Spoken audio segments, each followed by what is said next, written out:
Hello everyone, welcome back to the channel. Hope you are doing well and fine, and in today's video I'll be showing you how to lock or unlock your SpareBank One card via mobile app. So without wasting any time, let's just jump right on the video and make sure to watch this video till the end and follow the steps as well.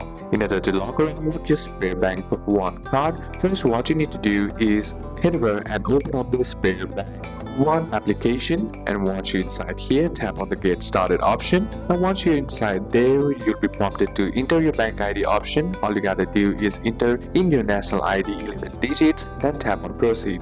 Once you're inside, you'll be prompted to the home screen of the SpareBank One application, and at the bottom you may find the option that says cards, or if you don't find it on the home screen, all you gotta do is scroll down and look for your debit or credit card. Then tap the card you want to manage. Then inside your card details, you'll see an option like temporary lock card or mildred TD sparing. Simply turn the switch on or tap spare, then your card is now locked. No one can use it, and not even you, until you unlock it.